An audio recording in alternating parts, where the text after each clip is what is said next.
concept, c'est de s'intéresser à un mystère qui n'est pas forcément résolu, donc on n'a pas une réponse, pour lequel on n'a pas forcément une réponse définitive en tout cas. Et on va essayer de prendre plusieurs approches différentes pour résoudre ce mystère. Moi, plutôt une approche scientifique, j'avais une approche un petit peu plus ésotérique, mythologique, etc. Et on va essayer de montrer que deux approches, pas forcément sereines, mais deux approches peuvent nous apporter quelque chose d'intéressant. Et ce qu'on a prévu pour vous aujourd'hui, c'est de faire une tentative de résolution d'un mystère en direct, comme si on faisait un épisode en direct. Alors, vous avez des micros, me semble-t-il, comme moi. On m'a dit que pour les utiliser, il faut appuyer sur le bouton rouge. Vous pouvez essayer maintenant, tout le monde peut essayer pour voir si un petit micro marche, si ça bien, faites du bruit pour Myst. Ok, ça marche. Donc n'hésitez pas, pendant la séance, à prendre la parole. N'hésitez pas à prendre la parole, notamment au moment où on va poser des questions. Le but, c'est vraiment que vous participiez, que vous donniez vos idées, que vous nous aidiez dans la résolution de ce mystère. Peut-être qu'il y en a parmi nous qui connaissent déjà la chaîne et qui connaissent déjà d'ailleurs ce mystère qu'on a déjà évoqué dans une vidéo, dans ce cas-là. Pas de spoiler. Pas de spoiler, quand même. Ça serait dommage de gâcher la séance aux autres. Alors, on va rentrer dans le dur du sujet. Ça va parler d'astronomie aujourd'hui. On va s'intéresser à un mystère qui concerne l'astronomie. Première question, est-ce qu'il y en a parmi nous qui savent combien d'étoiles on peut voir dans le ciel nocturne, à peu près à la louche? À vos micros. Non, pas 10 millions? 10 millions. Des milliards. 10 millions à la gauche. Des milliards. Des milliards. Des milliards. 10 millions. 2 milliards. 2 milliards. Alors, ma question précise, je pense que vous avez une bonne ordre d'idée. Ma question précise, c'était combien d'étoiles on peut voir. Quand je parle de voir, il faut voir à la nuit, avec nos yeux. On peut voir des milliards à la nuit? On va considérer qu'on les voit depuis la campagne, pas du sens solide. Voilà. Parce que sinon, c'est pas beaucoup. Est-ce que c'est toujours 1 milliard?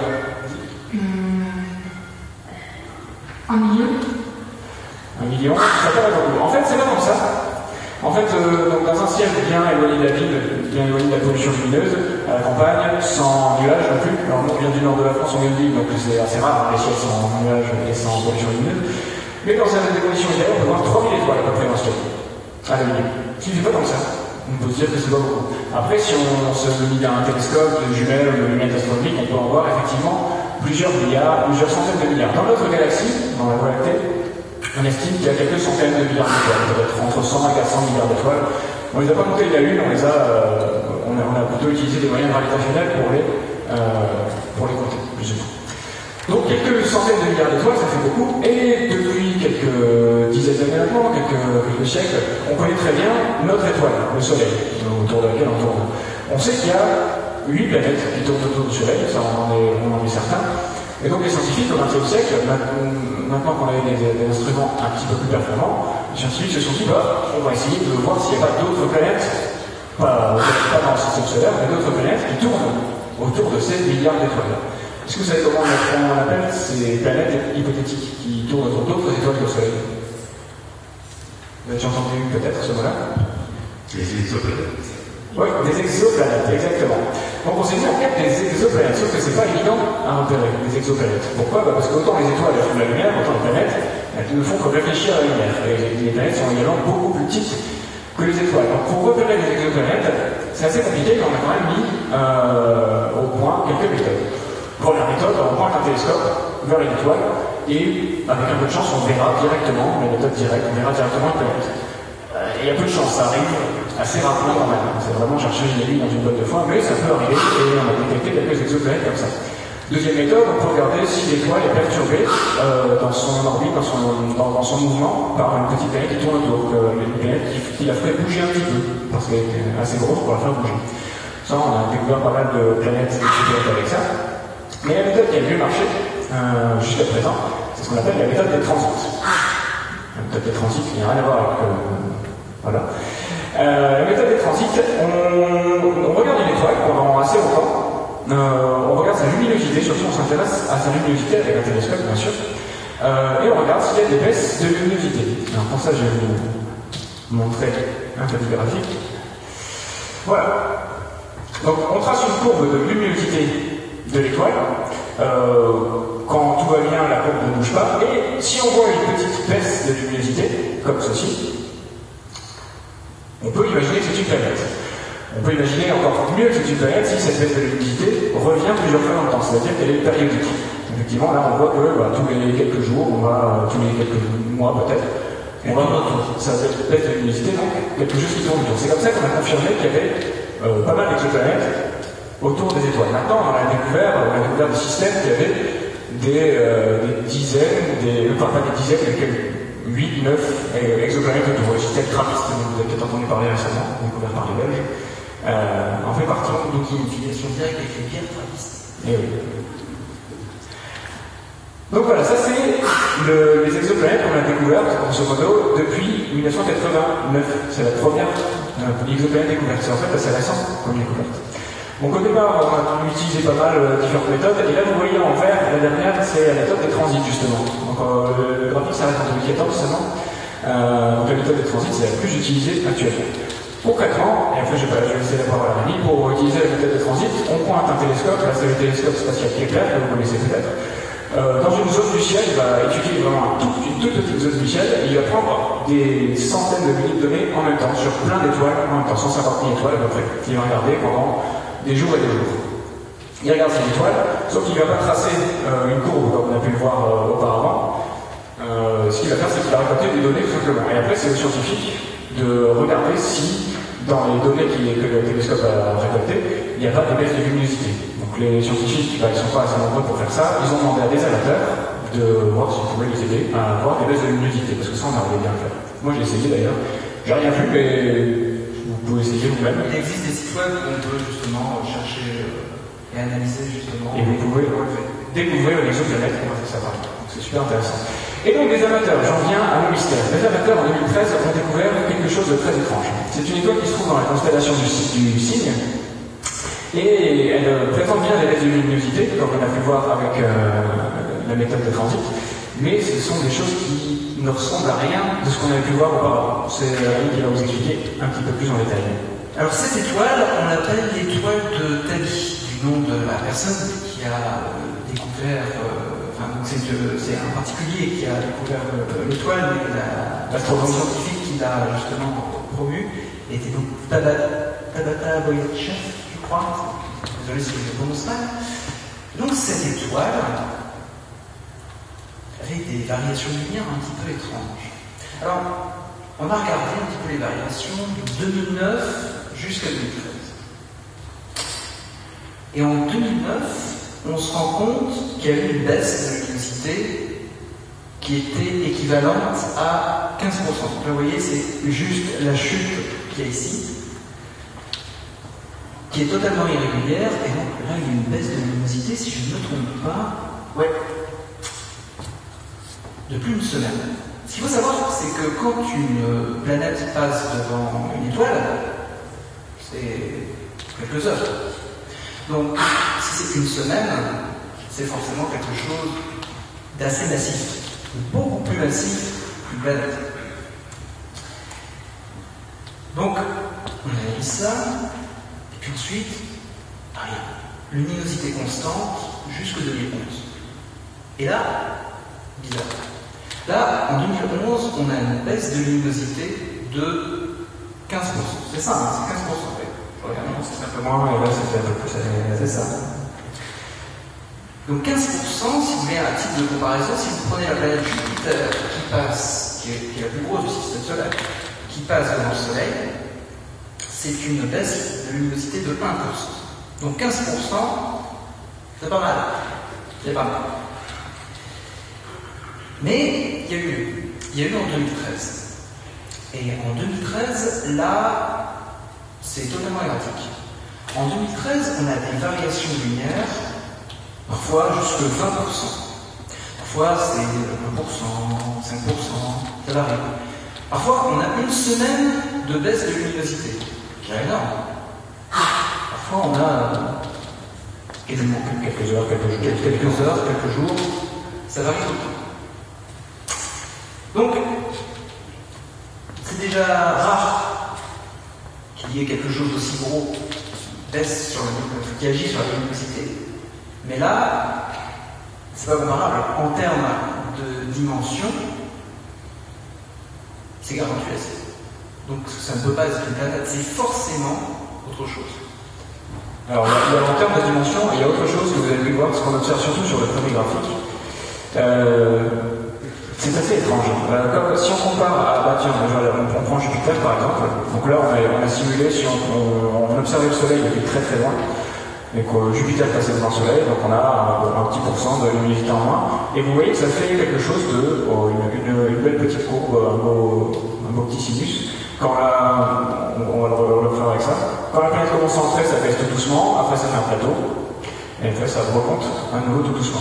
Ça fait pareil si on imagine Jupiter, ça fait pareil pour toutes les planètes. Sauf que pour l'étoile de Tabi, on voit que ça baisse rapidement au départ, ça fait un tout petit creux et ça repart. Après, on a du mal à expliquer ça.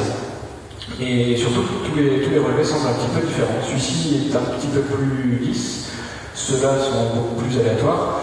Donc a priori, ça ne peut pas être une planète. Alors, ça va d'avoir besoin de nous. Si c'est pas une planète, qu'est-ce que ça peut être? Qu'est-ce qui peut, comme ça, masquer la luminosité d'une étoile?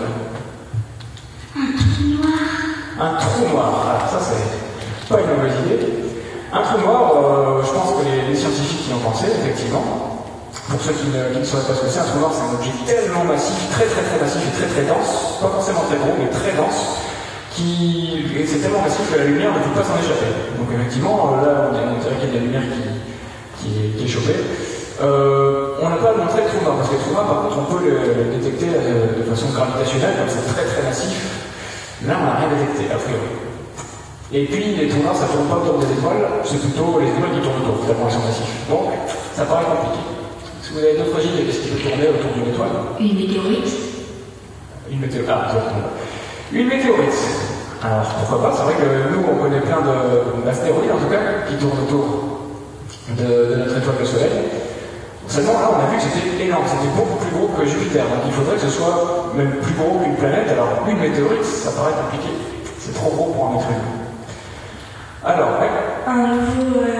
Une nouvelle sorte, un peu comme un trou noir, mais un nouvel astre, en fait. Un nouvel astre, quelque chose qu'on ne connaît pas encore, peut-être? Ça, ça va être l'hypothèse finale des scientifiques. Ils vont d'abord essayer d'étudier, et tu as raison, ils vont d'abord essayer d'étudier tout ce qu'on connaît, et si c'est quelque chose qu'on ne connaît pas, on va essayer d'étudier le raisonnement. Alors, quelque chose auquel vous n'avez pas forcément pensé, mais c'est pas forcément évident parce qu'on ne voit pas graviter autour du Soleil, c'est un disque de matière. Les étoiles qui viennent de naître, les étoiles toutes jeunes, elles se baladent en général avec un disque qu'on appelle un disque protoplanétaire autour d'elles. Ça, c'est juste une représentation d'artiste, on n'a jamais vraiment vu ça, mais on peut imaginer facilement, l'étoile vient de se former, elle attire autour d'elle plein de matière, de la poussière, du gaz, des roches, qui vont tourner comme ça autour d'elle. Ce disque s'appelle protoplanétaire parce que c'est celui qui va former les planètes après. Ça va servir de brique pour former les planètes. Par ce qu'on appelle accrétion, petit à petit, les planètes vont devenir de plus en plus grosses. Un caillou va attirer d'autres cailloux autour de lui, puis de plus en plus, et on va avoir plein de planètes qui vont se former grâce à ça. Ce disque protoplanétaire, c'est quelque chose qui est très hétérogène, c'est-à-dire de temps en temps on a des gros cailloux, de temps en temps on a juste des petits nuages de poussière, de temps en temps on n'a rien. Donc ça pourrait peut-être expliquer, si ça se trouvait devant l'étoile de Tabi, ça pourrait expliquer des baisses de luminosité. C'est la première hypothèse qui a été avancée par les scientifiques. Bon, seulement l'étoile de Tabi, elle n'est pas toute jeune. Elle a plusieurs milliards d'années derrière elle, et en général il faut quelques centaines de millions d'années à une étoile pour former les planètes. Enfin, les planètes se forment assez rapidement. Et il y a peu de chances qu'elle ait gardé un disque de matière aussi longtemps autour d'elle. En général, ça se fait quand même. Ouais. Mais ce que je comprends pas, c'est que même si c'est un disque comme ça, c'est quelque chose d'assez régulier qui reste en fait. Enfin, il n'y a pas spécialement des variations comme ça. Selon la représentation qu'il y en a, c'est quelque chose de régulier. Alors, si je comprends ce que tu veux dire. C'est difficile parce que c'est une représentation d'artiste et on a souvent l'impression que c'est la réalité. Là, ça a l'air assez homogène. En vérité, c'est beaucoup plus hétérogène que ça. Même, par exemple, les anneaux de Saturne, nous, quand on regarde si vous avez déjà observé Saturne, on a l'impression d'avoir des anneaux. En vérité, si on se trouvait à l'intérieur, les morceaux de cailloux, les roches, se trouveraient très éloignés les unes des autres, c'est assez hétérogène. Un disque comme ça, il serait assez hétérogène, et on ne verrait pas forcément dans le bon plan. C'est-à-dire que si il y a l'étoile qui est là, et que le disque est comme ça, bah, parfois, effectivement, ça passerait devant l'étoile, par rapport à vous, parfois on ne verrait rien. Bon, en tout cas, c'est une hypothèse qui a été avancée, mais qui a été écartée assez rapidement, puisque l'étoile de Capi est trop vieille pour avoir gardé ce disque de protoplanète. Bon, si c'est pas un disque, qu'est-ce que ça peut être? Eh bien, Tabitha Boyetian, dont on a parlé, l'astronome en question, a publié un papier qui reprend un petit peu l'idée que tu m'as donnée tout à l'heure. Effectivement, on sait qu'il y a certaines choses qui tournent autour du Soleil, c'est... Alors, tu as parlé de météorites, je vais aller un petit peu plus loin en parlant de comètes. Les comètes, ce sont des astres glacés, des petits astres glacés, petits par rapport à la Terre ou à d'autres planètes, qui tournent autour du Soleil, sauf qu'ils ont des orbites très très elliptiques, c'est-à-dire ils vont aller très loin du Soleil, se rapprocher et repartir, comme ça. Alors, une comète toute seule, comme je l'ai dit, ça ne pourrait pas faire grand-chose, mais l'hypothèse qu'ils ont faite, les premiers astronomes, c'est que c'est un essaim de comètes. Donc, plein de comètes qui tourneraient autour de l'étoile de Capi en même temps. Et bon, par moment, on ne verrait rien parce qu'elle se trouverait derrière l'étoile, et quand elle se trouve tout en même temps devant, ça pourrait faire baisser la luminosité d'un coup. C'est l'hypothèse scientifique qui a été retenue au départ par les chercheurs. Mais je pense que mon collègue a une autre hypothèse qui va vous intéresser. Alors, pour parler de cette hypothèse-là, il faut que je vous parle de mon collègue Kardashev. Je ne sais pas s'il prononce mal, parce que il n'est pas forcément facile en ce moment. On réfléchit secondement par... Non, non. Alors, c'est un astronome qui a réfléchi sur une sorte de classification des civilisations, qu'elles soient terrestres ou pas. La première étape, c'est ce monsieur, voilà, tous ayant qu'il est. Alors, il y a 3 étapes d'évolution pour une civilisation. La première, son avancée technologique, c'est de ça dont il est question, serait la récolte de toute l'énergie de sa planète. Alors, nous, on n'y est pas encore, peut-être bientôt, c'est parti, mais c'est toute la planète. Est-ce que vous avez des idées sur ce que serait la deuxième étape? Évolution pour récupérer de l'énergie. Si on imagine une civilisation, ça peut être la nôtre, ou si on imagine qu'on fait l'hypothèse que les extraterrestres existent, les extraterrestres qui ont utilisé toute l'énergie sur la planète ne peuvent plus rien récupérer. S'ils veulent aller plus loin, qu'est-ce qu'ils vont récupérer? L'échelle suivante. Les planètes les plus proches ou l'étoile? Exactement, je ne sais pas qui est. Oui, l'étoile. On voit tout à fait lumière en fait sur les micros, maintenant j'ai remarqué. Oui, c'est vrai que quand c'est ça, ça marche. Eh bien oui, tout à fait. C'est l'énergie de son étoile. Et quand l'énergie de l'étoile est utilisée, c'est quoi le stade suivant? On imagine une civilisation qui arrive à récolter toute l'énergie rayonnée par son étoile, parce que c'est beaucoup quand même d'énergie, beaucoup de lumière. Est-ce qu'on peut aller plus loin encore? Mais pourquoi une civilisation a besoin de récolter de l'énergie? Est-ce que nous, on récolte de l'énergie ou pas? Tout à fait. On récolte avec les éoliennes l'énergie du vent, avec l'énergie solaire notamment. Ou alors les énergies fossiles, quand on va récolter du gaz, du pétrole, enfin, c'est pour l'utiliser pour faire certaines choses. Donc on imagine notre civilisation, si elle devient de plus en plus, je ne vais pas dire grande, mais qui a envie de s'étendre de plus en plus, elle aura besoin de plus en plus d'énergie. Si la planète est vidée et qu'il n'y a plus d'énergie sur la planète, du coup, on va s'intéresser à l'énergie qui est dégagée de l'étoile, de notre étoile, le Soleil. Et si on n'a plus d'énergie dans notre étoile, c'est une galaxie complète. C'est la 3e étape de ce schéma d'évolution. Donc ce que dit Kardashev, c'est quand même que si il y avait une civilisation dans notre galaxie qui était en train de récolter l'énergie de toutes les étoiles de la galaxie, on pourrait les voir notamment. Donc apparemment, les personnes qui sont pas dans la galaxie. Et donc, comment... Alors, autant récupérer des énergies sur notre bonne vieille planète Terre, on sait faire, plutôt bien, d'ailleurs, parfois même un peu trop. Et pour récupérer l'énergie d'un astre comme le Soleil, on pourrait penser à une sphère de Dyson. Alors, une sphère de Dyson, c'est le panneau solaire de la mort, de feu. C'est-à-dire que vous imaginez des panneaux solaires que vous construisez autour de votre étoile. Supposez que votre étoile, c'est l'équivalent du cadeau qui est dans un Kinder et que le chocolat, ce soit des panneaux solaires. Vous construisez ça, tout ça autour. Alors forcément, avec tous les panneaux solaires, vous avez tout autour de l'étoile.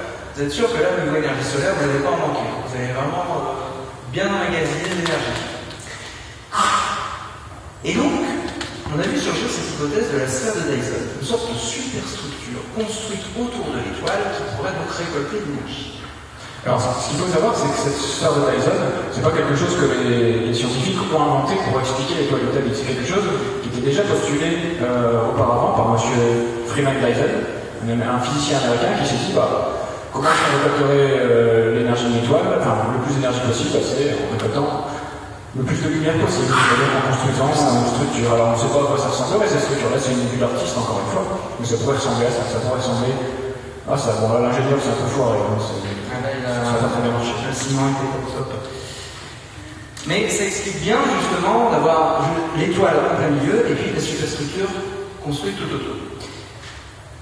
Alors, ça peut sembler farfelu au début, une structure comme ça dans l'espace. Surtout qu'il y a. C'est Jason Wright, qui est un universitaire de la Penn State University, qui avait rédigé un article justement sur les relevés du satellite Kepler. Jason Kepler. En analysant ces données, il est clair que pour lui, le genre de système de Dyson, ça peut pas, le sphère de Dyson, ça peut pas exister. Sauf que quand ce cas a surgi, ça cochait toutes les cases. Donc pour lui, il a révisé son article, il a dit, ouais, là c'est possible. Là c'est possible parce que ça explique beaucoup de choses sur les relevés. Par exemple, le fait qu'il y ait des irrégularités. Alors là, bien sûr, c'est une belle sphère, alors quoi que pas tout à fait. Mais par exemple, sur cette illustration d'artiste, justement, ça expliquerait les irrégularités dans les tests de luminosité.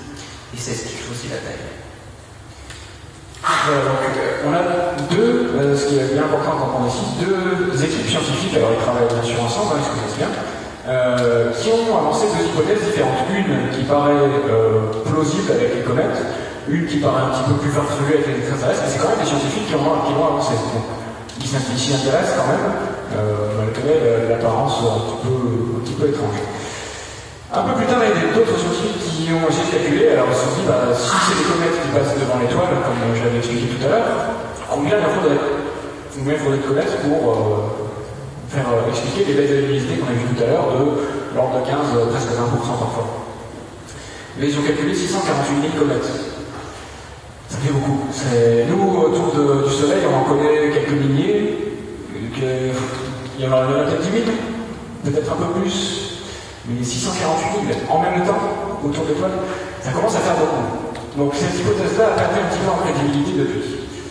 Ça ne veut pas dire que l'autre en a appris, mais on a deux hypothèses qui sont à peu près au même niveau. Est-ce que jusqu'à présent vous avez des questions, des suppositions, des choses à ajouter? Parce que ça se complique un petit peu. Moi j'ai une question par rapport à la... Quand on voyait les baisses, à chaque fois ça faisait un plateau, mais du coup si c'était un truc qui tournait autour, on aurait quand même un plateau, même un truc comme ça.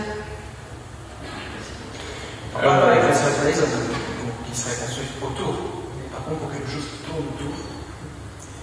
Non, c'est une autre question. Alors, je vais reprendre, peut-être que ça va être plus simple pour expliquer.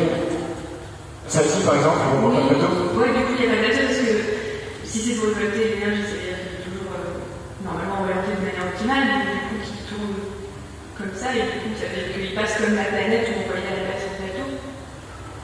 Effectivement, par rapport à ça, Par rapport aux comètes, il faut voir, mais par rapport à la sphère de Dyson, oui, elle s'est passée dans la chose. Ouais. Il faut le temps que justement elle soit construite, et donc qui peut expliquer le côté à la fois erratique et le fait qu'il y ait des grands moments de baisse de lumière. Imaginez qu'une partie est construite, ça tourne, on s'attaque à une autre partie. Ça peut être une explication. Ce qui est pratique Oui, je parlais pour Dyson. Ce qui est pratique avec cette hypothèse, c'est comme on ne sait pas à quoi ça pourrait ressembler, on peut imaginer plein de choses. On peut imaginer plein de choses différentes. Okay. Mais ça arriverait beaucoup plus souvent en fait si c'était une sphère de Dyson comme le schéma représenté. Alors ça arriverait beaucoup plus souvent, on peut imaginer ça. Après, bref, encore une fois, comme on ne sait pas, je vais reprendre. Comme on ne sait pas à quoi elle ressemble, si effectivement elle ressemble à ça, on pourrait dire que ça devrait arriver tout le temps.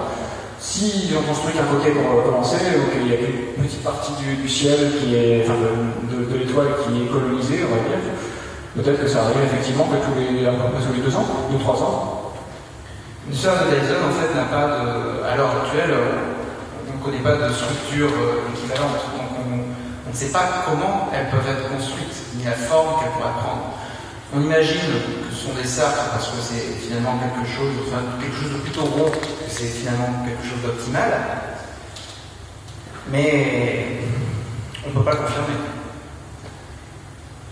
Mais après, ce serait forcément une civilisation qui vivrait sur une exoplanète de l'étoile. Enfin, à moins que c'est une civilisation qui puisse vivre sur une étoile, ça paraît compliqué. Non, il y a, de toute façon, on imagine qu'il y a probablement.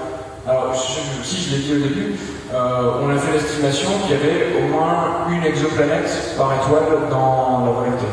Il y a peut-être des étoiles qui n'ont pas d'exoplanète, qui n'ont pas de planète autour. Je crois avoir entendu il y a peu de temps, mais à confirmer, je crois que c'est sous France Culture qu'il y avait à l'heure actuelle environ 3000 exoplanètes qui étaient découvertes. Et donc, au rythme auquel on en découvre, on dit qu'il y en a au moins une par étoile. Donc, il doit y le voir probablement. Hein. Ça veut pas dire qu'on les voit. Le souci de la méthode des transits par rapport à. Je ne sais pas si je vais reprendre les schémas de départ. Le souci de la méthode des transits par rapport à d'autres méthodes, comme la vitesse radiale, c'est que ça marche si la planète passe entre nous et l'étoile. Ouais, je viens de découvrir que j'avais un pointeur laser, c'est cool. Je ne sais pas si on voit très bien en fait. Si la planète passe là, ça va bien. Si la planète tourne autour de son étoile comme ça, et c'est possible, il y a des chances que ça arrive, mais on ne la verra jamais grâce à cette méthode. Donc il y a potentiellement effectivement une exoplanète. On n'est pas en train de dire qu'il y a une civilisation qui existe sans exoplanète. Et peut-être qu'un des relevés montre cette exoplanète, mais comme il n'y en a qu'un, on ne l'a pas vu, ou alors après ça se combine. En tout cas, c'est un système assez complexe. Est-ce que ça ne devrait pas passer la nature? Je ne le trouve pas. Ah bah oui. Ça pourrait pas bien le fonctionnement même de l'étoile, soit elle a une baisse d'activité, ou alors je sais pas, elle explose. Alors c'est une bonne question. C'est à la fois une bonne question et une bonne transition pour la suite en plus. Non, pourtant c'est pas pour ça que Une transition, c'était pour un peu mieux. Effectivement, on m'a déjà posé la question, il peut y avoir des étoiles comme ça qui ont des petites baisses de luminosité aussi soudaines, aussi à la fois soudaines et régulières comme ça paraît étrange, mais il peut y avoir quelque chose. Et effectivement, quand on regarde en fait la luminosité globale de l'étoile, cette fois-ci on va plus s'intéresser aux petites baisses comme ça, on va s'intéresser à sur plusieurs années que fait la luminosité de l'étoile, et bien on a trouvé un truc encore plus étrange. Alors là, ça devient un peu plus complexe. Donc on va regarder sur une période de 5 ans, à peu près, c'est ça. Et donc la luminosité de l'étoile, elle a baissé de façon assez constante pendant plusieurs années. Ça arrive, il peut y avoir des étoiles qui baissent un petit peu, qui ont un petit peu moins de gaz qu'auparavant, et qui vont baisser avec quelques baisses de luminosité ponctuelles comme on a vu jusqu'avant. Sauf que à ce moment-là, en 2013 à peu près, on a une immense chute de la luminosité globale. On a perdu 30%, quelque chose comme ça. C'est pas ça, 3%. On a perdu quelques pourcents, en tout cas très rapidement, alors qu'avant la luminosité faisait que baisser de façon constante. Alors comment est-ce qu'on explique maintenant cette baisse de luminosité globale en plus de tout ça? Donc là, l'hypothèse des comètes paraît un petit peu compliquée. L'hypothèse de la sphère de Dyson, on reverra un petit peu après. Est-ce que vous avez une idée? Alors, sachant... On connaît les taches sur le Soleil, ça peut pas être la même chose. Les taches solaires, ouais, ça peut être une idée, parce qu'en fait, effectivement, la luminosité d'une étoile dépend directement de sa température. Si une étoile va baisser en température, elle va être moins lumineuse. Les taches solaires sont liées à la température également, mais je pense que ça a été pris en compte et que la baisse de luminosité est soit trop violente, soit trop grande, surtout trop importante pour être expliquée du coup par les taches solaires. Mais ça peut être lié effectivement à la température de l'étoile qui baisse. Alors les chercheurs se sont demandé si c'est pas une étoile qui fait ça naturellement, qui, comme vous disiez, c'est pas une étoile qui va baisser naturellement la luminosité. Bon, c'est une hypothèse, mais pour l'instant c'est la seule qu'on a observée comme ça. On cherche d'autres cas similaires, mais pour l'instant il n'y en a pas d'autres. Donc c'est pas suffisant. Donc, plusieurs hypothèses ont été avancées à nouveau. Peut-être que l'étoile a avaler une planète. J'entends arriver une planète qui s'est approchée un peu trop proche de l'étoile. Ce qui ferait que sa température va baisser très rapidement. Quand une étoile va absorber une planète, sa température va baisser, ce qui expliquerait cette baisse de luminosité ici. Donc c'est une idée.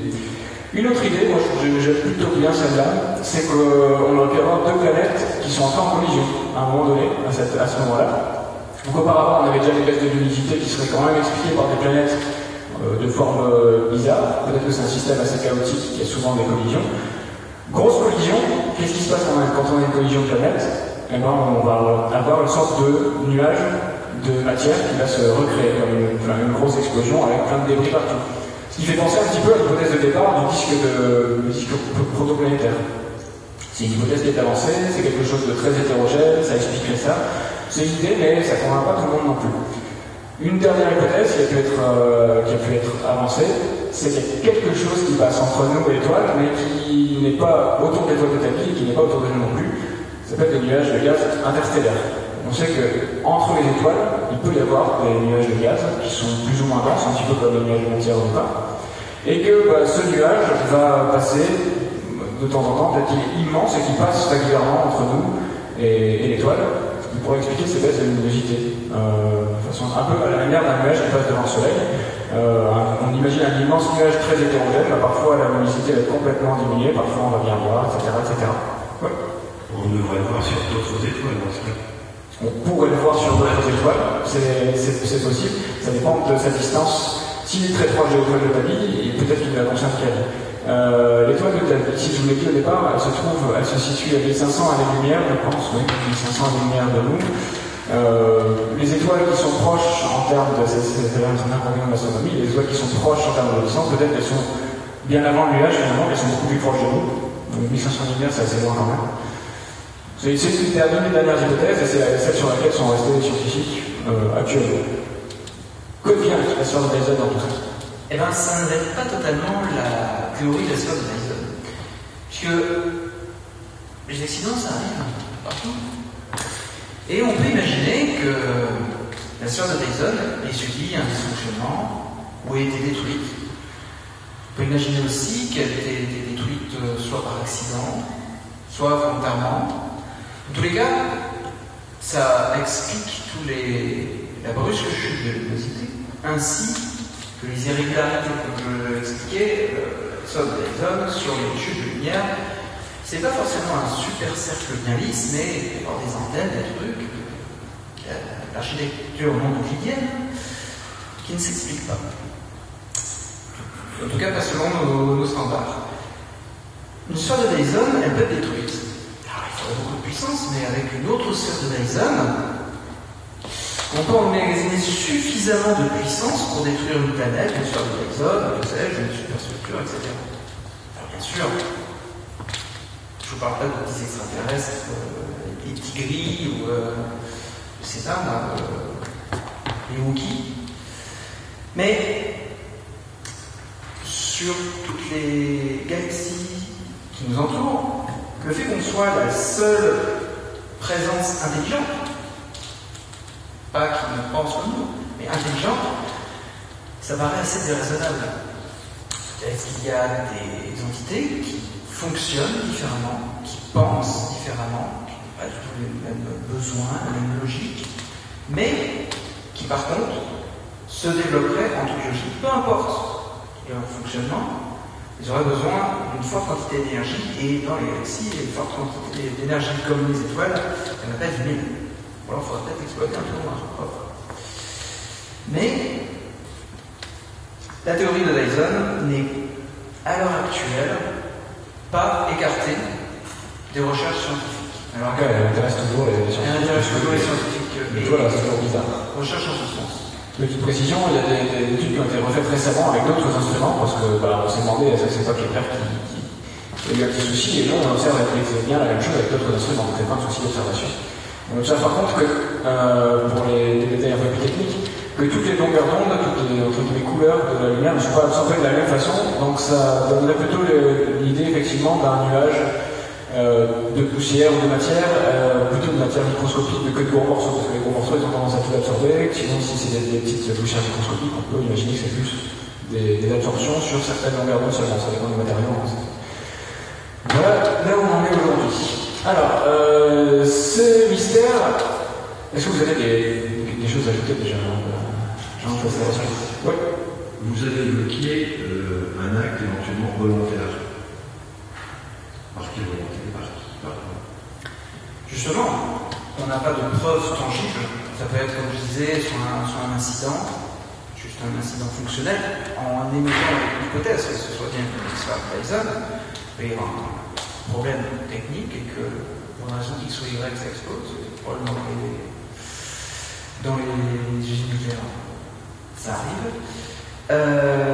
Et le fait qu'il y ait un conflit, alors je disais tout à l'heure que si on considère qu'il peut y avoir une forme d'intelligence différente de la nôtre dans la galaxie, elle ne pense pas forcément pareil, certes. Mais l'idée d'un conflit entre deux espèces par un problème de compréhension X ou Y raison, on peut l'envisager parce que si une civilisation arrive à un point d'évolution technologique tel de pouvoir créer des sphères de Dyson, on peut penser que la façon aussi de voyager dans l'espace n'est pas la même. Ils auraient du coup beaucoup plus de puissance, et puis, chose toute bête, on essaye de pas trop taper on essaie de plutôt taper l'étoile chez le voisin plutôt que taper la nôtre. Si on est des êtres proches des êtres humains, certes, ils n'ont peut-être pas forcément besoin de chaleur, lumière, etc. Mais l'avancement technologique que requerrait une sphère de Dyson facilite justement le trajet à travers la galaxie. Et donc, on peut imaginer qu'une autre espèce, on imagine que cette espèce, cette intelligence qui puisse créer une sphère de Dyson s'intéresse d'un coup à notre Soleil. Ça pourrait mal se passer, on pourrait lui balancer des choses. Et donc, c'est finalement plausible. Bien sûr, ça ne reste que des théories. Mais, d'après les recherches scientifiques, ça pourrait expliquer beaucoup de choses, notamment les grandes variations de lumière et le fait que les courbes, justement, d'obscurité ne soient pas lisses de par la structure, mais de par aussi l'activité qu'il peut y avoir dessus. On ne peut pas rentrer dans les détails, mais il y a certaines courbes où parfois on a des chutes de luminosité qui sont un petit peu plus importantes que d'autres, notamment au début. On peut imaginer que ce sont par exemple des grosses structures qui peuvent aider à la construction d'une sorte de Dyson, et si on a des structures, forcément pour construire une Dyson comme ça, il faut quand même des véhicules à portée de la matière première, puisqu'on ne tire pas ça avec l'étoile, et donc forcément, ça implique des déplacements, disons, facilités dans l'espace. Alors, en tout cas, on ne veut pas vous prouver ici que les extraterrestres existent et que c'est ce qu'on a vu. On veut juste vous montrer que c'est une éventualité. Et ce qui est intéressant, nous, on n'est pas des chercheurs, hein, on n'est pas du tout on est plus ou moins liés au monde scientifique quand même, mais on n'est pas du tout chercheurs. Ce qu'on voulait vous montrer, c'est que c'est quelque chose qui est très actuel en science. Il y a 50 ans, si on disait que des astronomes allaient publier une étude en parlant de la recherche des extraterrestres, ils passaient plutôt pour des cinglés. Parce qu'on disait, mais c'est pas sérieux, c'est seulement les fans de science-fiction qui s'intéressent. Maintenant, les scientifiques recherchent vraiment des signes de vie extraterrestre, des signes de technologie. Et cette étoile je ne sais pas si elle a déjà fait avancer, puisque ce que vous avez vu, c'est quelque chose de très récent. Il y a encore des études dessus. Mais au moins, elle suscite l'intérêt des chercheurs qui s'intéressent à la vie extraterrestre. Qui est passé de quelque chose de complètement fou à quelque chose de très probable. Maintenant, vu le nombre d'exoplanètes qu'on a découvertes, etc., c'est vraiment à cette découverte des exoplanètes et aux estimations qu'on peut en faire qu'on se dit que la vie extraterrestre, pas forcément intelligente, mais la vie autre que sur Terre est très probable. Et par exemple, j'ai juste une petite anecdote, mais ça permet un peu de concevoir à quel point très peu de temps on a évolué sur notre conception. C'est que lorsque l'humanité a essayé d'envoyer des signaux, de capter des signaux extraterrestres dans l'espace, on cherchait des signaux presque en morse, ou des signaux radio. Or maintenant, avec nos technologies, avec Internet, avec le fait de pouvoir communiquer ou regarder juste des vidéos de la Station Spatiale Internationale, est-ce que vous pensez vraiment qu'une autre intelligence fonctionnerait juste avec des émissions radio? C'est possible, mais effectivement, il y a probablement des choses qu'on ne connaît pas. Par exemple, aujourd'hui, on utilise tous la fibre optique. Il y a 20 ans, la fibre optique, ça paraissait... On ne pouvait même pas imaginer que ça existait. Donc, effectivement, la technologie, notre conception évolue à ce niveau-là. Oui, je me posais la question si tout ça n'était pas en lien avec ce qu'on appelle la matière noire et l'énergie noire dont on parle de plus en plus. Alors, la matière noire, de ce que j'en connais, et l'énergie sombre, c'est deux choses on en fait l'hypothèse parce qu'on en a besoin pour expliquer certaines théories physiques, notamment l'expansion de l'univers, et notamment la masse qu'on estime des galaxies. Mais on ne les voit pas précisément parce qu'elles n'interagissent pas avec la lumière. Or là, a priori, ce serait des choses qui interagissent avec la lumière puisqu'elles la bloquent. Donc on peut imaginer que cette hypothèse paraît éloignée, mais effectivement, le terme matière noire et énergie noire ou énergie sombre n'est pas forcément bien choisi par les journaux, par les scientifiques. Parce qu'il y a un plan d'erreur. C'est noir, c'est pas parce que c'est pas vraiment noir, c'est que on ne peut pas la voir, on ne peut pas la toucher, mais peut-être qu'on pourra la détecter un jour. Alors, il nous reste un quart d'heure ensemble. On va s'éloigner un petit peu de ce mystère et parler plus généralement de notre démarche. Vous avez pu donc nous observer, enfin faire deux choses qui sont un peu différentes mais assez reliées quand même. Moi, je m'occupe plus du côté scientifique dans notre duo, et plus du côté mythe, légende, histoire, récit, fiction. C'est bizarre. Moi, il est un peu pas très fréquentable, mais j'aime bien le concept. En tout cas, pour nous, ce sont des choses qui ne sont pas du tout irréconciliables. Souvent, on les oppose. Pour nous, c'est des choses qui doivent s'assembler pour plusieurs raisons. Mais on va d'abord les séparer un petit peu pour les présenter de chaque côté, l'une et l'autre. Moi, je vais parler de la démarche scientifique, parce que c'est ce que vous avez fait avec nous, c'est ce qu'on voulait, c'était un des buts de cette conférence, qui n'en est pas vraiment une, de vous faire participer à cette démarche scientifique, à cette démarche d'investigation. C'est-à-dire, vous avez été des chercheurs, en quelque sorte, là, pas dans les faits parce que c'était trop court, mais vous avez eu une démarche comme chercheur pendant 40 minutes avec nous. C'est-à-dire, on vous a présenté un fait de départ, on vous a posé une question au départ, qu'est-ce qu'on observe, et petit à petit, on a essayé de trouver des réponses. Pour ça, les chercheurs, ce qu'ils font, c'est toujours la même démarche, et tous les scientifiques du monde entier travaillent de la même façon. Donc, ils commencent par une observation, des hypothèses. Donc nous, on est allé jusque-là, on a fait beaucoup d'hypothèses ensemble. Après, qu'est-ce qui arrive après les hypothèses? Comment? Expérience, exactement. Les expériences qui permettent de vérifier ou d'affirmer les hypothèses qu'on a posées. Alors, il y a des disciplines dans lesquelles on ne peut pas faire d'expérience, par contre. Certaines qui sont un petit peu compliquées, notamment l'astronomie. Parce qu'on ne peut pas recréer nous-mêmes une étoile, enfin, pour l'instant, c'est un petit peu compliqué. On ne peut pas recréer les planètes, etc. Donc, ce qu'on peut faire, c'est des simulations numériques. En mathématiques, c'est pareil, on ne peut pas faire d'expérience, mais on peut faire une simulation. C'est un petit peu, c'est pareil quand même en mathématiques.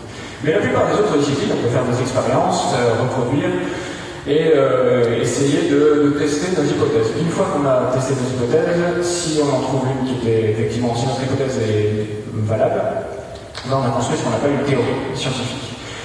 La science avance donc comme ça, avec cette démarche scientifique. L'un des principes fondamentaux de la science, c'est qu'elle est réfutable. C'est-à-dire, quand quelqu'un trouve quelque chose qui ne correspond pas à une théorie, et il a le droit de remettre en question la théorie.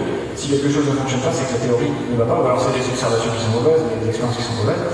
Mais la science se remet en question. On remet tout le temps en question la science. On parle souvent de destruction constructive. C'est-à-dire on détruit plus ou moins tout ce qu'on avait fait avant pour reconstruire quelque chose. Alors on reconstruit quelque chose sur les bases de ce qu'on avait avant, mais les théories scientifiques se succèdent, se renouvellent tout le temps, et on est toujours quelque chose de nouveau en science. Et cette démarche-là, c'est donc l'un des fondements de la science. Je vais passer rapidement sur quelque chose en plus quand même. Un autre pilier de la science, comment est-ce que vous faites la différence entre deux théories, même deux hypothèses, tiens, comme on l'a fait tout à l'heure. Est-ce qu'il y en a une qui, comment est-ce que vous dites que l'une vous paraît plus vraisemblable que l'autre? Et ben, je vais vous passer un petit film, on reste 10 minutes avec moi. Pour un peu d'humour là-dedans, et qui est une petite vidéo qui illustre très bien le principe dont je vais vous parler après.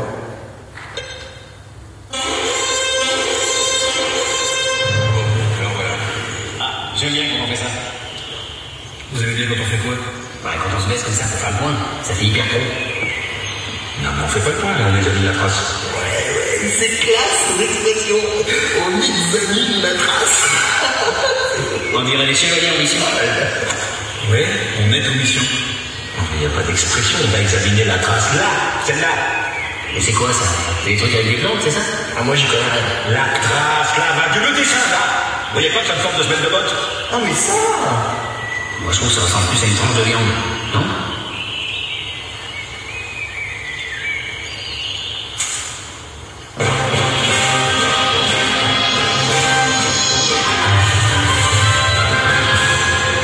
Bon, à votre avis? 3 jours, peut-être 4. Moi je dis 6 jours. 6 jours? Non, c'est pas une trace qu'à 6 jours, ça. Ah, mais à la trace? Moi, je crois qu'il fallait dire des nombres de jours. Bah, moi aussi. Bon, non. Vous pouvez la fermer. Bon, 3 jours, ça veut dire qu'ils n'ont pas encore atteint la frontière. Mais qui? Les types qui ont laissé les traces. Et parce que c'est forcément des types. Vous disiez que c'était une trace de botte. Mais il y a bien un type qui a mis son pied dans la botte. Attention, monsieur. Pas sûr. Oui, excusez-moi, mais vous allez un peu trop vite dans... Besogne. Ouais. Par exemple, moi quand je vais dormir la nuit, j'enlève mes bottes. Et ouais, les bottes sont pieds du lit. Donc si ça se trouve, ça c'est la trace d'un mec qui est allé se coucher et qui a enlevé ses bottes pour les mettre là. Et après, ce qu'il faut chercher, c'est la trace des pieds du lit. L'autre truc qui est difficile, c'est qu'il n'y a plus une trace. Là où le mec il a brouillé les pistes, c'est qu'il a sûrement qu'une jambe. Ou il a sautillé à cloche-pied pour brouiller. Ils sont vraiment forts, ces fumées. Bon, les sires, il n'y a pas de temps à perdre. Il faut qu'on se mette à la recherche d'un type qui a qu'une jambe. Ou d'un mec qui sautille pour brouiller. Voilà. Et qui couche dans son propre lit, même en forêt. Avec ses bottes au pied de son lit. Après, là où c'est chaud, c'est l'orientation. Ouais, ça c'est clair. Si la boîte était comme ça veut dire que le lit, il était forcément à peu près là. Et là, il faut chercher la trace de la savate de sa femme qui devait dormir de l'autre côté du lit. Sauf qu'il n'y a pas d'autre trace. Ouais. Et ben on est tombé sur des sacrés trous. Chapeau.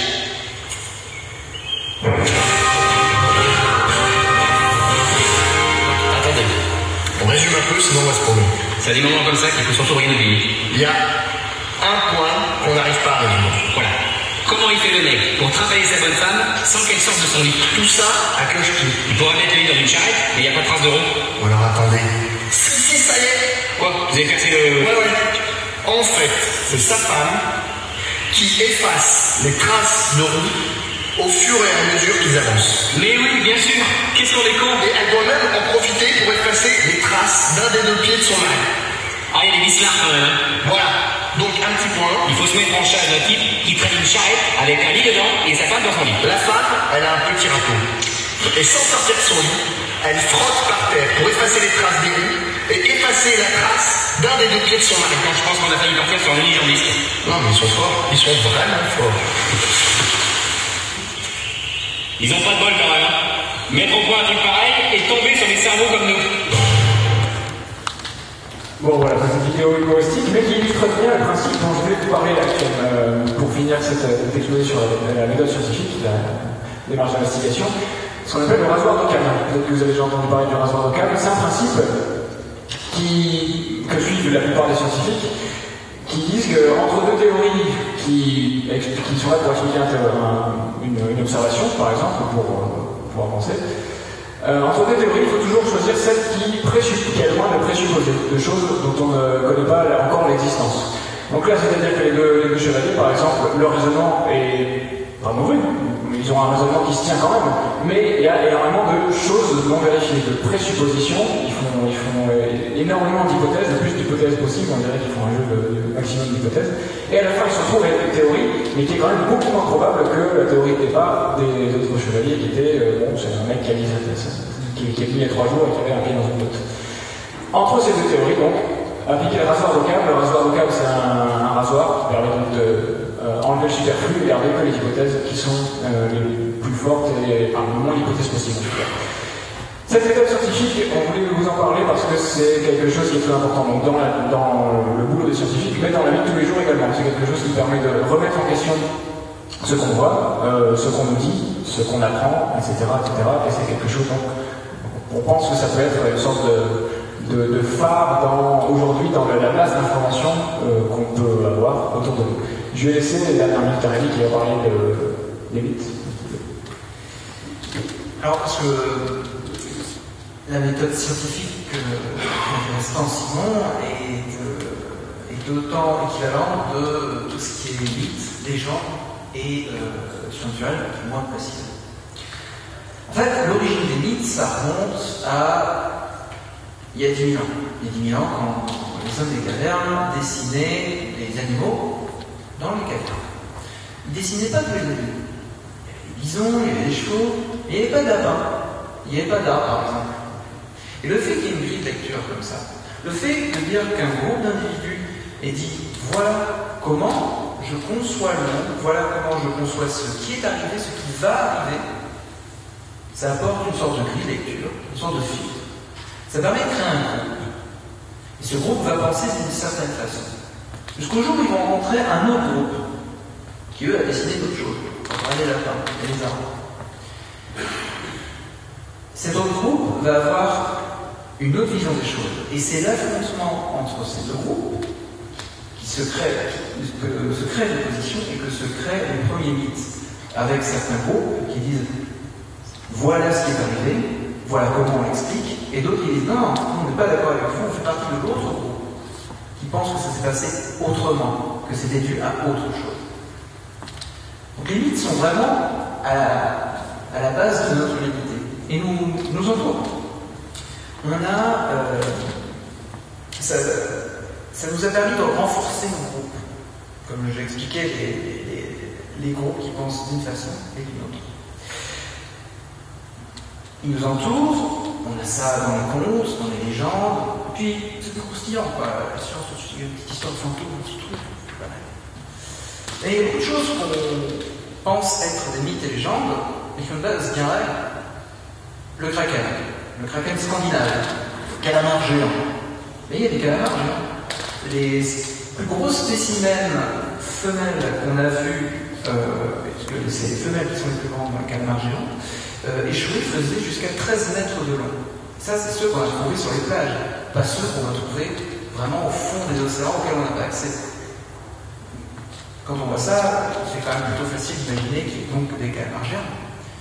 Le serpent de mer, eh bien, c'est un régalèque en fait, qui existe dans les profondeurs. Il y a les dragons aussi. Les dragons, vous leur retirez le feu, il reste quoi? Des gros reptiles? Il manque quelque chose. Les dinosaures, les squelettes de dinosaures, par exemple, en 300 avant Jésus-Christ, c'est les ossements de Wu Cheng, c'est un historien de l'époque qui s'appelait Chang Yunqiu, qui a donc déterré un squelette de dragon, qu'il a étudié, qu'il a présenté comme tel, et qui a rendu les histoires de dragons tout à fait légitimes. Sauf qu'en fait, c'était un dinosaure. Et ça, je vous parle de choses relativement ancienne, mais par exemple, si on prend le saola. Le saola, c'est un genre d'antilope qui est dans les légendes vietnamiennes depuis des siècles et des siècles. En 92, les scientifiques ont découvert qu'en fait, non, le saola existe bien dans certaines régions qu'on n'avait pas encore visitées. Et cette façon de concevoir les mythes, ça nous permet de faire exploser un petit peu le carcan scientifique. Justement, Simon expliquait que parfois il faut savoir un peu détruire, penser d'une autre façon. Ce que je vous montre tout à l'heure, ce que j'essaie de vous dire, c'est que l'origine des mythes ont toujours un fondement réel, d'une façon ou d'une autre. Ce qui change, c'est la façon dont on les interprète, c'est le sens qu'on leur attache. Mais il y a beaucoup de mythes qui ont du coup une base bien réelle, et c'est là-dessus où parfois il faut se pencher pour découvrir des choses comme le saola en 92, quand même il n'y a pas si longtemps. D'un seul coup, une légende devient réelle.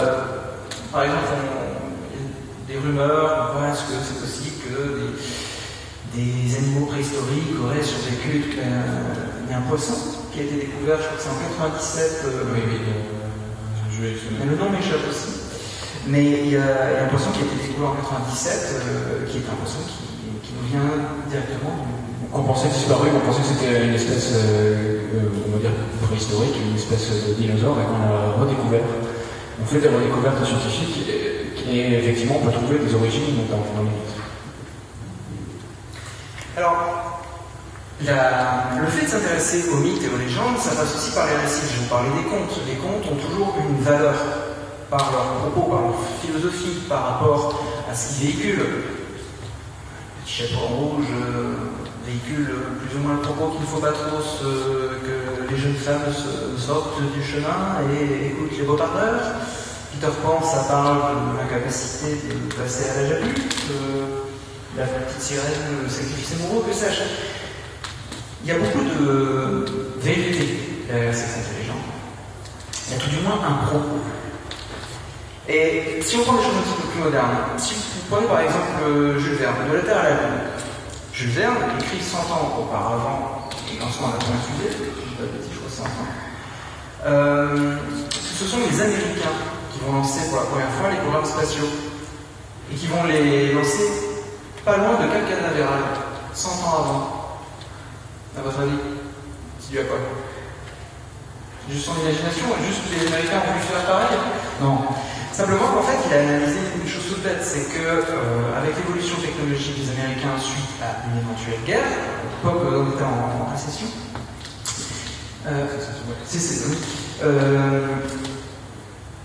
eh bien, il y aurait forcément des avancées technologiques, c'est eux qui seraient les plus avancés technologiquement. Et puis, pour envoyer une fusée de la Terre à la Lune, la première chose qu'on pourrait se dire, c'est qu'il faudrait faire loin des villes et sur l'équateur. Parce que la distance de la Terre à la Lune serait moins longue. Et donc finalement, avec cette façon de penser, un récit écrit toute part, il y a un fond de vérité derrière. Il y a quelqu'un qui s'est penché dessus. On pourrait parler aussi d'Asimov et de la règle, 3 règles de robot. Les lois de la robotique. Les lois de la robotique qui sont à la base celles d'un auteur de fiction et qui sont au jour d'aujourd'hui des réalités pour les intelligences artificielles que l'on crée. On a aussi le mythe de Campbell, juste un petit détour. Vous voyez Astier avec Camelot, on peut parler de George Lucas, de Harry Potter, du Seigneur des Anneaux. Le mythe de Campbell, c'est le mythe du monolithe. Le fait qu'en fait, il y a une façon de raconter des histoires en 3 actes. En fait, on retrouve plus ou moins toujours la même histoire. C'est quand même marrant parce que à chaque fois qu'on utilise des histoires qui rentrent dans le mythe de Campbell, c'est quand même des gros succès, des choses qui marchent plutôt bien. Ça voudrait dire qu'on partage une histoire commune, qu'on aime certains récits, parce que ça nous touche, peu importe les peuples, peu importe les religions, peu importe les niveaux sociaux. Donc les récits de mythologie, de surnaturel, d'étrange, les mystères non élucidés sont fascinants de par leur mystère, c'est forcément beaucoup plus croustillant, mais ça interroge aussi, ce qui est intéressant là-dedans, c'est le mystère, mais aussi le reflet que ça renvoie de notre humanité. La façon dont on pense, dont on réfléchit.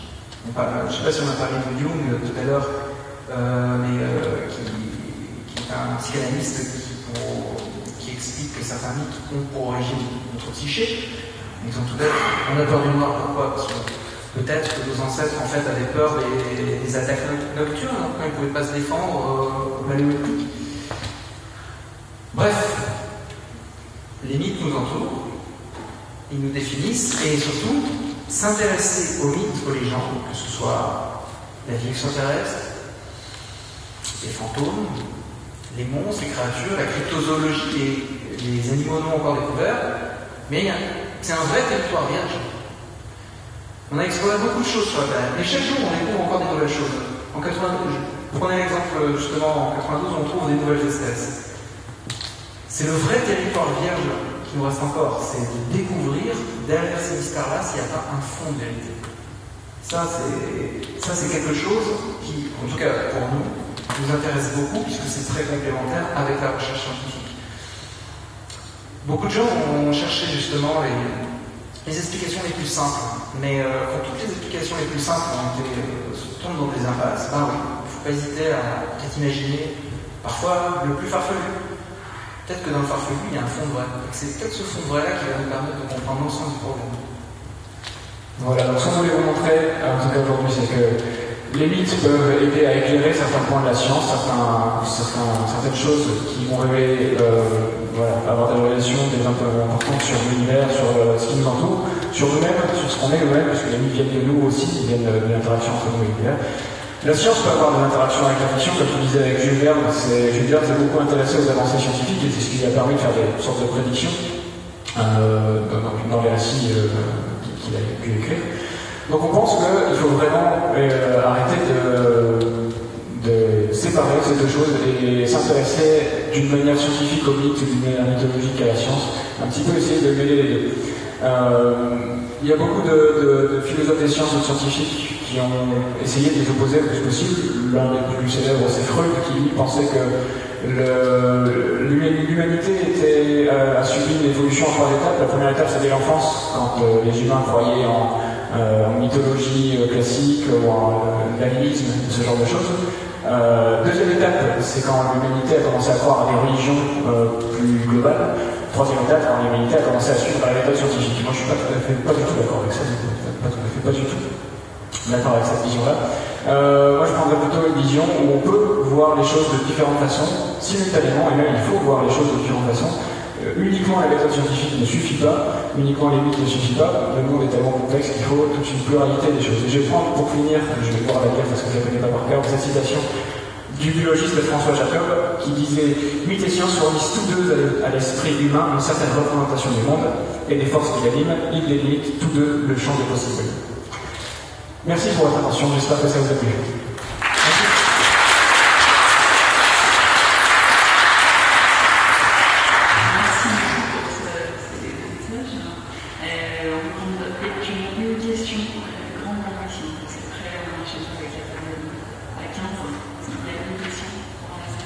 Vous en avez une que vous voulez poser depuis le début, c'est le moment.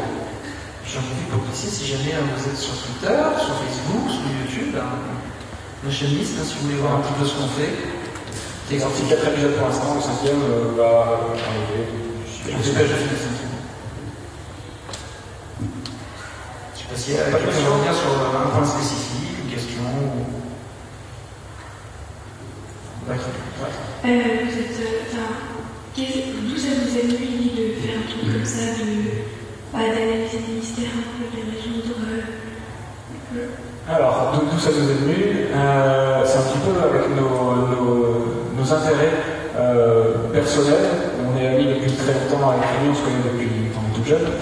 Moi, pour mon âge de 5 ans, quand même, le trop moi, j'ai une formation scientifique. Je suis journaliste scientifique, donc je m'intéresse à tout ce qui est trait à la science, comment se fait la science, comment on partage la science, notamment, c'est vraiment mon métier. Rémi est dans la réalisation depuis quelques années, depuis pas mal d'années, 10 ans.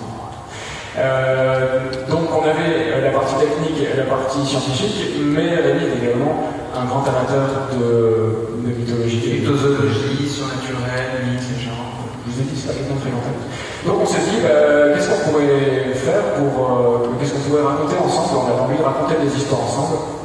Et on a pris cet angle un petit peu particulier. On se rend compte qu'il y a personne qui le faisait, a priori, ou très peu. Où on va étudier un mystère avec 2 points de vue différents qui nous paraissent tous les deux importants.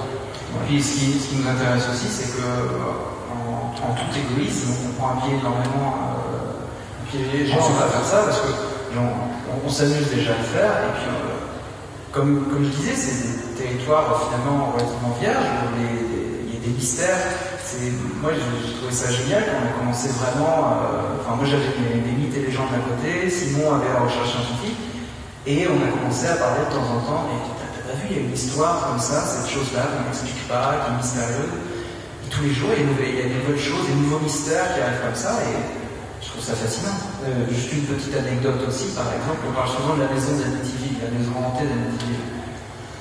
Et bien on a découvert il y a très peu de temps qu'en fait, cette maison-là, où on entendait soi-disant des cris, des choses, des échos, en fait, elle a une acoustique extrêmement rare, qui est totalement pas pensée pour, où en fait les sons sont émis, se répercutent, diminuent en puissance, et des années après peuvent reprendre de la puissance et repartir. Donc en fait, les gens entendaient vraiment des bruits, entendaient vraiment des choses. Je trouve ça encore plus cool que si c'était des fantômes. Et ce genre de choses-là, on adore faire ça, et donc on se dit, si on peut donner cette envie aussi aux gens de s'intéresser à ces mystères-là, c'est des territoires explorer, c'est cool. Voilà, c'est ce qu'on essaie de faire. Très bien, merci beaucoup. N'hésitez pas à retrouver Simon sur YouTube, sur la liste. Merci encore. Merci à vous. Merci à vous.